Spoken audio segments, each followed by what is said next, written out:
fiction, science fiction, horror, fantasy, crime, LGBT, thriller. You have now entered the House of Mystery. Welcome back into the House of Mystery. I'm Al Warren. I've got, of course, Mr. Michael Jack the Ripper Hawley here. That's correct. Yeah. So Upcoming documentary we're working on, so it'll be good. yeah. Actually, and Dacre Stoker, I guess we'll have him next week. And yes. Get into all that sort of stuff like that. Halloween, the house looks all decorated. It's really kind of, man, that must be a crazy amount of work. I still say that. Oh, it is. I just built that new monster. It's Stingy Jack. He's kind of part of Halloween folklore. Well, speaking of folklore, speaking of stingy, no, neither one. That's not a good lead. That's not a good lead. Sorry? Yeah, you got to get something better than that. But so we've got a retired NYPD officer, as well as now he's an author and dancer. And so we're going to talk about his new career. So, Vic Ferrari, thank you for being here. Alan, Michael, thank you so much for having me on your show. And yes, I am a retired NYPD detective turned author, but I can't dance worth a lick. Well, it didn't say anything about a good dancer. It's just a dancer, you know. He's like, worked with a lot of cops on a lot of books I've written and have become really good friends with a lot. More Seattle and West Coast than New York, only because that's where I've been doing the crime. Not personally, but so listen, why did you decide to get into writing after you retired from the police force? I had a wonderful 20-year career with the New York City Police Department, and it's like a 20-year merry-go-round. You have your ups, you have your downs. And when I was done with law enforcement, I thought I was done. I moved down to Florida after retiring from the NYPD. I joined a small police department down here, and I thought it'd be fun, and it was like going on an episode of Reno 911. Totally different from what I expected. I went from investigating organized crime in America's largest police department to chasing bad guys in the middle of the night hiding under kiddie pools. So I said, you know what, I'm going to re-retire. I was bored out of my mind, and at the suggestion of friends and family, they said, you know, you've got all these stories, and you know how to tell a story. You should really start writing them down. And that's what I did. And I published my first book in 2018. I know, my senior, 2018. It started selling. And here I am almost 10 years later. I've got 8 behind-the-scenes NYPD books. And it's been a great journey. Well, I'd imagine you'd have a lot of interesting stories to tell, that's for sure. I mean, because you're seeing people I don't want to say this too much, but you're kind of seeing people at their worst, I guess, and some of them at their best. You kind of see everything. Customer service. How do you know which stories you want to tell? Like, and without, I don't know, how do you say, without upsetting people?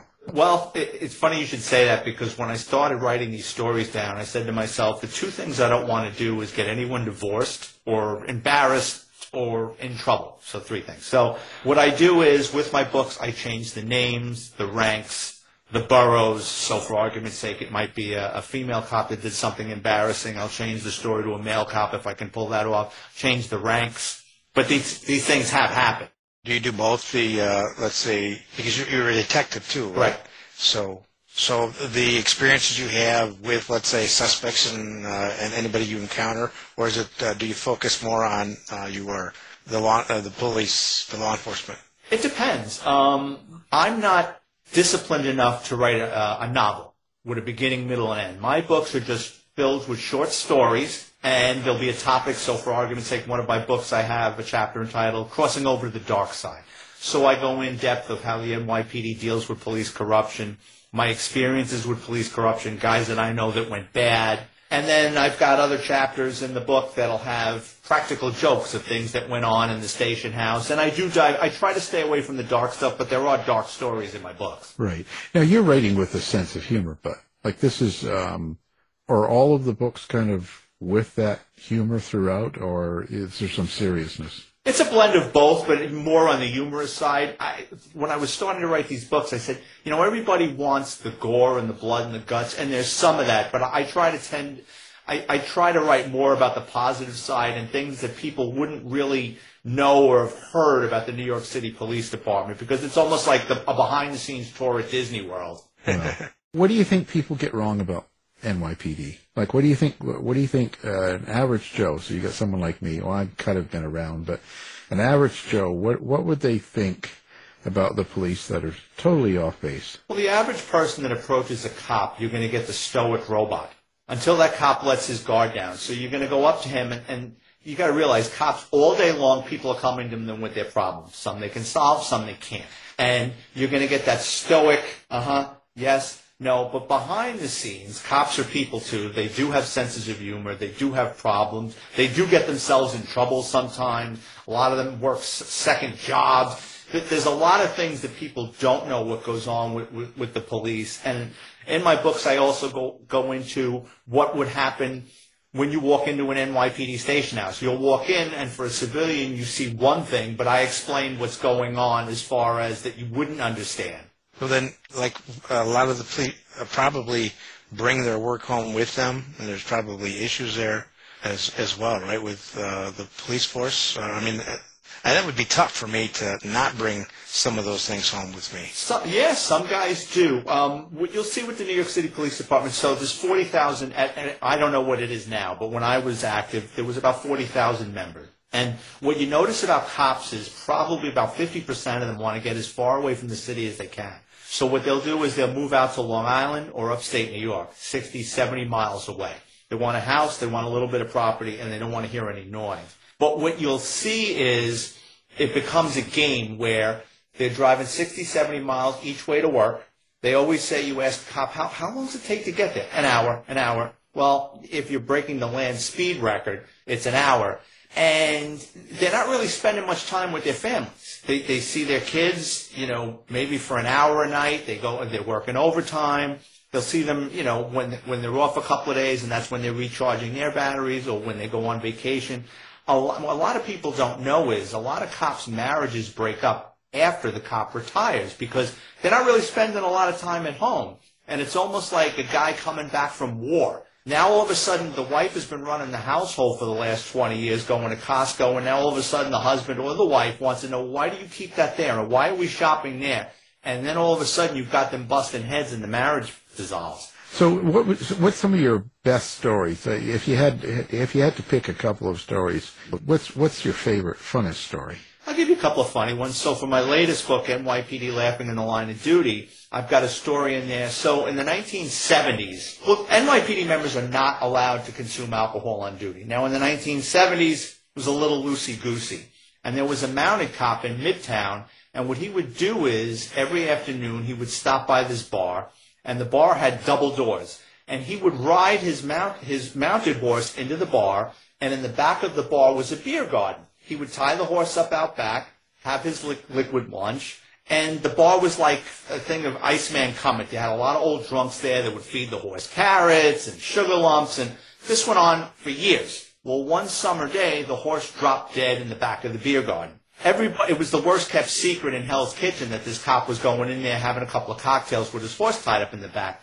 Now, what could he do? The horse is dead in the back of the bar.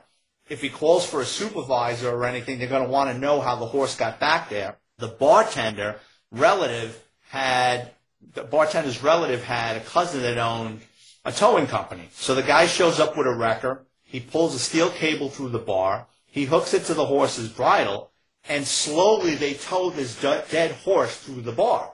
And you got all the drunks crying and singing Danny Boy. The horse hits the sidewalk. The cop gets on the radio when he calls at 10:13, and then when the cavalry shows up, he goes into this explanation how the horse dropped dead in front of the bar. Needless to say, he didn't get kicked out of the mounted unit, but when he got his next horse, he never would bring the horse in the bar. He would bring it to a parking garage 2 doors down. And so when you write a story like that one, aren't you worried about him finding out? Well, considering he was drinking every day, a couple of hours in the 1970s, I don't think he's with us anymore. I heard that story actually from a very good friend of mine because we were talking about the mounted unit. And he said, my cousin worked in the mounted unit, and he told me the story. I go, you mind if I use it for my book? He goes, no, absolutely not. My old partner, I've got a story in one of my books called Last Night a Magician Saved My Life. And it's the early 90s. We're going to cop bars, hanging out, young guys trying to pick up girls.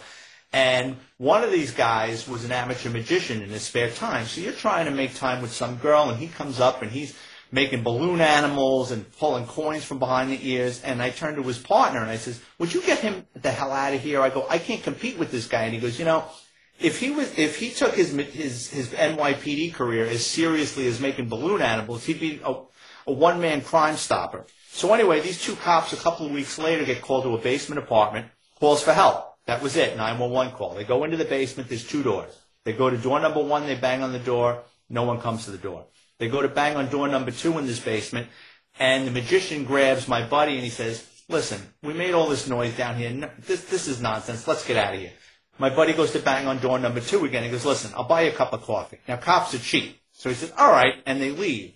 What they didn't know is behind door number 2, the super of the building was selling coke out of the apartment.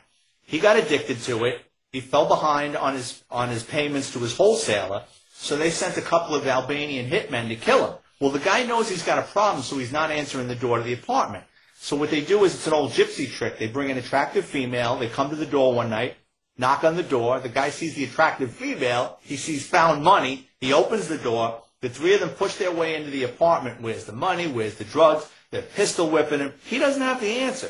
So they shoot the guy in the head. They roll him up in a carpet. They take him out of the apartment, and they throw him in the furnace in the building. So while he's going up like a Puerto Rican fire log, they go back into the apartment, and they're ransacking it while the two cops are outside. So now they got a problem. So now they're going to have to fully commit. So they tell the female, who's in on this, listen, if those cops knock on the door, let them in and just start yelling Yugoslavian and point to the kitchen. When you get past the threshold of this, it was a railroad apartment, so it went straight back. When you get past the bedroom door, throw yourself on the floor. We'll come from behind. We'll shoot them in the head, and then we'll throw them in the furnace and get the hell out of here. Well, thankfully, the two cops didn't knock on the door, and they left. So the super's family gets involved, and they want to know what happened to their relative. The detectives get involved, and they see there's a 911 call a week or two earlier at this apartment. So they bring in the two cops, and they go, you know, what happened? They go, well, we went down there, we knocked on this door, but we didn't knock on that door. Well, was anything out of place? No. And my buddy says, you know, when we were leaving the building, I noticed there was a car parked on a fire hydrant, so I gave it a parking ticket. That was the getaway car, and it was registered the female. So through that parking, it's the same way they caught the son of Sam.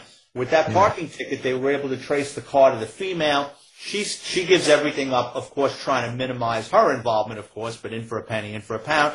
They find the two hitmen, they bring them in, they lock them up. It's the dead of winter. Now they had to go back to the building in like January or February, shut the heat off to the building to get this guy's skull and bones out of the furnace. Wow. Some stories, I tell you. Yeah.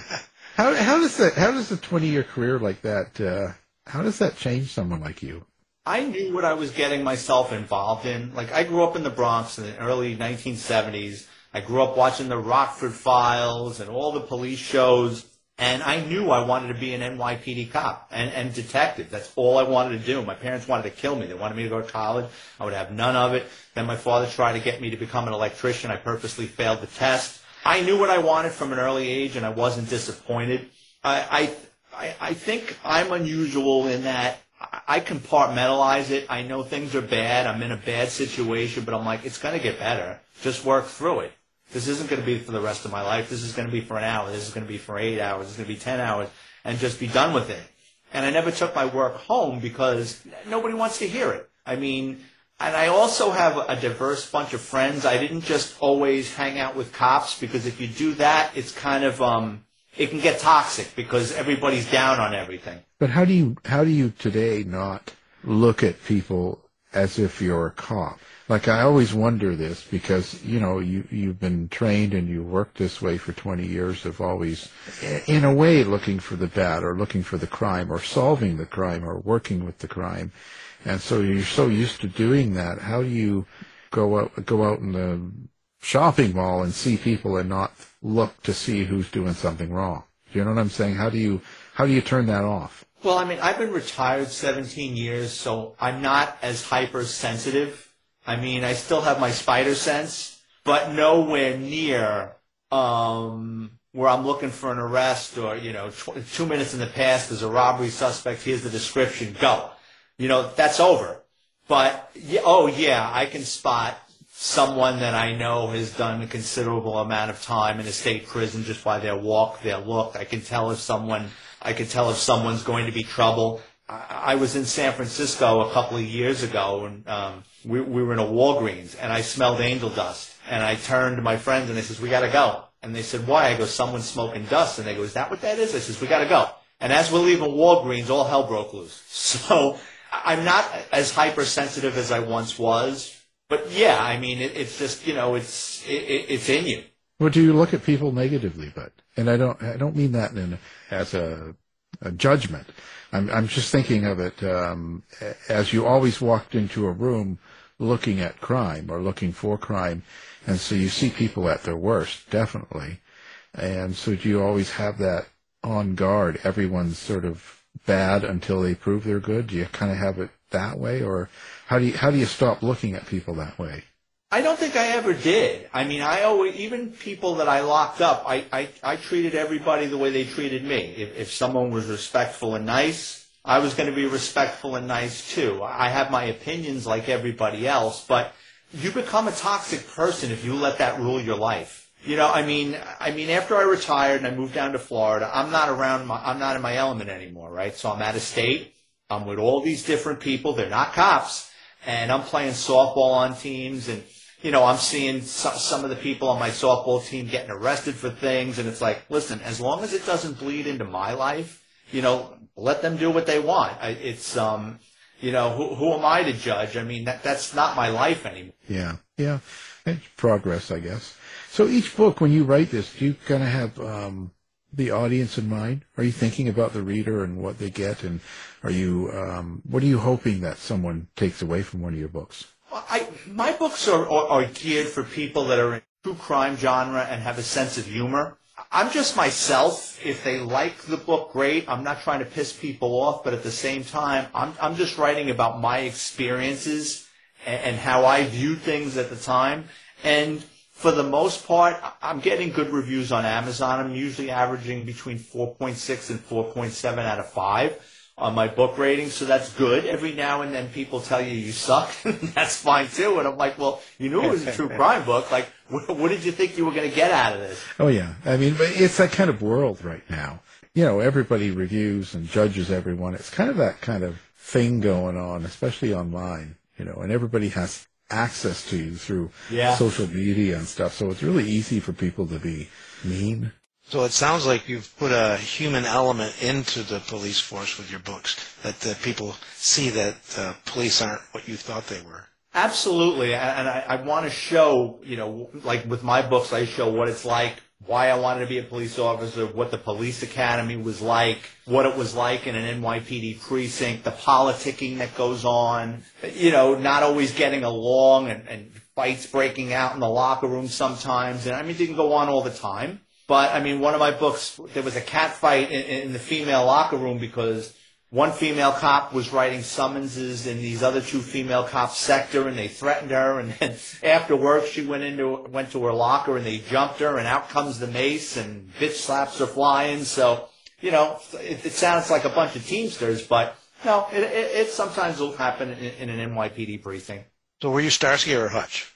Oh, I didn't like that show. I was not a fan. More like the French Connection. I was probably more classic. That was great. It's funny you bring that up. That's my favorite movie of all time. Well, that and The Good, the Bad, and the Ugly. But anyway, I finally, after years, it was like my white whale on my podcast, I got to interview Randy Jurgensen, who was actually an actor in the French Connection, and actually he was a detective on that case. Oh, wow. That's nice. Yeah, French Connection and Taxi Driver. Oh, great. Yeah, I like that sort of stuff. And actually for series, I think Kojak was good. Yeah, I like Kojak. I'm a Columbo guy. Yeah, I met him. You want to hear? Okay, I got a story for you. I'm working the 1997 St. Patrick's Day Parade. Fifth Avenue is closed as the parade and the bagpipes are going by. On the other side of Fifth Avenue, I see Peter Falk in a canary sweater. And I'm elbowing my partner, and I go, Peter Falk. Who? Peter Falk. Who? Columbo. And he goes, that is him. So the parade stops. We let, pedestrian traffic come across. Peter Falk sees me staring and pointing at him. He tries to do the dip. He tries to get away from me. Now, picture this. 2 NYPD cops in uniform. We run him down. I get him in an arm bar, and I escort him over to a car. And he's denying he's Peter Falk. And he's like, Jesus, you got the wrong guy. Finally, he admitted, he goes, all right, I'm late for a dentist appointment. What do you want to know? And I got to talk to the great Peter Falk for 10 minutes on 57th and 5th. That sounds like he didn't like you afterwards. I have heard him in interviews before he passed, saying that cops stop him all the time and demand his time. So that's probably true. In one of my books, I have a chapter called Rubbing Elbows, and that's me just running into famous people during the course of my career. Yeah, and I'm sure there's some good moments and bad moments there. Yeah, some you wish you never met. Yeah, I know that feeling, but, and it's always disappointing because there's always someone you really like. You like their show or you like who they are on TV or in a movie, and then you meet them and it's like, oh, what a disappointment. They're such an ass. That's true, but I've met some really good ones, like John Lovitz from Saturday Night Live could not have been nicer. What a great guy. Greg Garrett from Everybody Loves Raymond. I mean, just down-to-earth, normal guys. Just you could sit there and have a beer with them. Do you guys know who F. Murray Abraham is? Yeah. One of my favorite movies was Scarface. For your listeners don't know, he was almost Suarez that gets thrown out of the helicopter. And I'm in a Upper West Side bar with my ex-girlfriend listening to Irish music, and I go, F. Murray Abraham. She goes, who? F. Murray Abraham. She goes, I don't know who you're talking about. I got up. He was getting a beer, and I said, Mr. Abraham, I said, I'm a huge fan. Can I buy you a pint? He goes, let me buy you a pint. And I'm sitting there talking to F. Murray Abraham. We had 2 beers, and it could not have been nicer. Wow. That's cool. Yeah, that's how it goes. There is a lot of really nice people out there that just happen to be actors, but there's nice people. I know we met Danny Aiello before he died. Oh, really? Yeah, we were actually. I was in Bellingham with another cop, and we were talking about. We were working on the Rodney Alcala case. Okay. And we were in Bellingham, north of Seattle, sitting there in an Italian kind of restaurant. And then all of a sudden the cop, that I know, he's like, hey, that's Danny Aiello. And I said, get out of here. And he said, no, that's him. I was like, oh, no. What would he be doing here? Come on. And, he walked over and talked to him. And, it was. And he was there. I guess he was filming some video. I think that was a long time. He was doing some music video for someone. I can't remember now. But I couldn't. Yeah, you just never know. You just don't know. He's a Bronx guy. They're the best, right? I'd like to think so.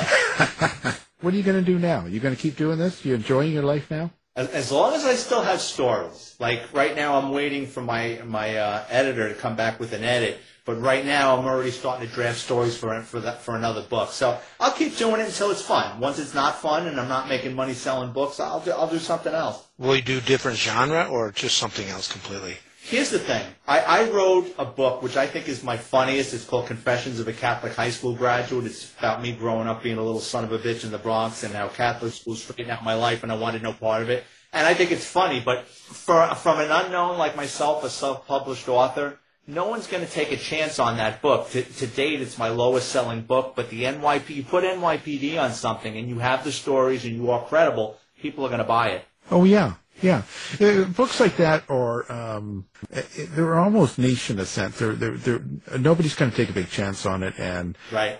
Yeah, unless something comes up with a particular thing that you put in the title or the book or something that people want, it'll sort of stay that way. It's just kind of how it is. But you never say never. I've written a book where years later, all of a sudden it's turned into something on Netflix, and you're selling tons of them, and oh, cool. And it's all over the place. Well, yes and no, because it might be a book you didn't care for. When you're first starting writing, and it's kind of like, I don't know, it's not that great of a book. And now everybody's seeing it and buying it, so they think you're not a very good writer. So I don't know. Well, you should get into doing a full novel. Get into, I'm sure you've got a lot of stories that you've done cases when you're a detective where you've sort of put together and followed through on stories. You could probably write a full novel. Yeah, I mean, my books are short stories. I mean, I've worked on a couple of really big cases that I've thought about it where, I worked on one case where we had Chinese nationals shipping 30 stolen Audis a month out of the New York City area. And if that, you got an international shipping case going on, and then once we went up on wiretaps, we discovered that the thieves are in the murder for hire business, and they're talking about whacking this guy and whacking that guy. So when we took the case down, we dismantled this international shipping case and then solved probably 25 homicides. So, yeah, that could be a book I should write about. You should. You know, you've kind of been through the steps now. You just got to put it together. And I bet you built a heck of a CV up too. I bet you get interested in lots of people, lots of publishers. Yeah, for sure. Yeah, maybe I'll do it.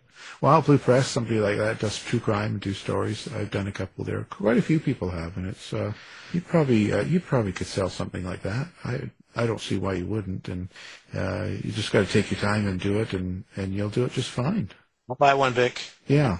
I appreciate it. There you go. You sold one right away. Right, right there. You sold one. Yeah, pre-order now. Yeah, the pre-order is in the works. Oh, so what's your favorite book? That I've written? That you've written, yeah. Which one's your favorite? My favorite, Confessions of a Catholic High School Graduate, because it's about my childhood. Yeah. When you see, there you go. You wrote something that puts you in a vulnerable place because you wrote something about yourself. You know what I mean? Even if you kind of make fun of it and you kind of have a humor through it, you're still kind of giving away some of your own feelings, right? And putting it out in public. So you should have no problem writing a full novel. You're probably right. That's the hardest thing, because the hardest thing is writing something that's true to yourself and putting it out, and then getting feedback on it that you kind of feel exposed in a sense. You know what I mean? And well, listen. So, if people want to find you, they want to talk to you, they want to interact, or readers or fans and stuff like that. What do you do? Do you have like a website, social media? What do you have for fans? So for my books, just go to Amazon and type in my name, Vic Ferrari, like the car, where you can preview all my NYPD books for free, including NYPD Laughing in the Line of Duty. And I have on YouTube and Spotify and wherever podcasts can be found. My podcast is called NYPD Through the Looking Glass, and I bring on retired NYPD members and cops from different police departments. I've had a couple of ex-mobsters on there, and we just talk about the good old days. Well, that's great. Fantastic. We'll put all of that up on our website, too, so people can find it and find you easy, and even the mobsters, the gangsters can come get you. We'll give them your phone number and address. How's that? Yeah. Anybody, most of the real bad ones are either dead or in jail for the rest of their lives, so I think I'm good. Yeah. Oh, you're fine. Well, I appreciate you being here. And, of course, your latest book, like you said, is NYPD, and it's Laughing in the Line of Duty. And we've had Vic Ferrari here, so thanks for being on the show. Thanks, Mike. Thanks, Alan. Right, nice speaking with you, Vic. This has been a production of the House of Mystery Radio Show. To find out more about our show, guests, or hosts, go to our website at houseofmysteryradio.com.